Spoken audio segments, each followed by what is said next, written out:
I'm Jessie Varghese and welcome to my channel. I'm going to have a chat with you and give you a few tidbits or a rundown on IELTS or the International English Language Testing System. This exam is conducted by two entities, namely the British Council from London or IDP from Australia, which is commonly known as International Development Programme. Both are the owners of IELTS along with the Cambridge English Language Assessment. Now before I start off on what IELTS is, I'd like to give you a list of prevalent exams that test one's English proficiency. They are TOEFL, which is the test of English as a foreign language, PTE or Pearson Test of English. This is for students who want to do their graduation abroad. OET is the Occupational English Test, which is basically for medical and healthcare staff. Now coming to what is IELTS. IELTS is a test that is recognized all over the world, not only by institutions but by governments as the standard of one's ability to speak or communicate in English. This test is made up of 4 modules: the listening, reading, writing and speaking. You will be tested on all these 4 modules that help to arrive at your overall score. You will get a band score for each individual module showing where you lack, which element you are lacking in the English test and where exactly you stand. IELTS can be done anywhere in the world. It can either be taken in a testing center or in any one of the universities. This exam is either paper-based or computer-based, chosen according to the candidate's comfort. Now the next question that I commonly receive is, what is the difference between general and academic IELTS? Well, the main difference lies in the modules of writing and reading.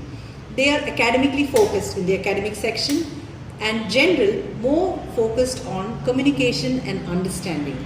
Most institutions accept only academic IELTS for vocational program levels. So if you're looking for study or any form of study, make sure you look at academic. Who needs IELTS?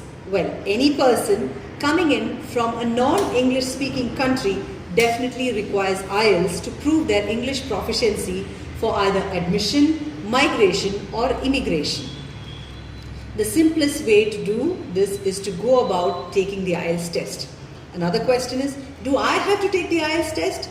Yes, as I said, the simplest and easiest way to prove your proficiency is to take the IELTS test and clear it. It shows you where exactly you stand at. Now, you have something called as a common bands. Band are the individual modules, which is listening, reading, writing and speaking, where you get your individual scores. Now, if you're looking at vocational programs, you need to have a minimum score of a 5.5.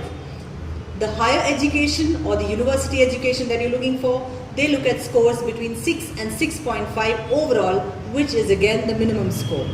And if you're going in for medical or health staff courses, the minimum score is a 7 because the level of English language used here is pretty different, as the seriousness of dealing with general public is way different. You need to speak to them, understand them, gauge them, and hence you need to have a very good command of the English language. Another question that I get, what if I do not get the IELTS score I need? Well, don't worry, just write it again. There's no limit to the number of times you go ahead to crack your IELTS exam or to better your score. If the score is just too low, you need to package your course with English language study. Remember, for every 0.5 move up to the next band, it involves smart yet serious general English study. Yes, every student is different. They have their own ways, means and methods to crack the exam. Try what best suits you. Another thing I'd like to say is, have personal tutoring in place, because your personal tutors would be there by your side, guiding you and giving you practice exams, materials and professional advice that you really require to crack this exam on time the first time. If you're looking for more info, mention it in the comment section below. Also, if you really like this video, please do like, share and subscribe to my channel. In case of any queries or you need any clarity in a particular area with regards to IELTS or immigration, please do let me know and I will be more than happy to reply. I post videos on Mondays and Thursdays. For any further assistance, kindly check the description box below. Thank you, have a nice day and see y'all soon.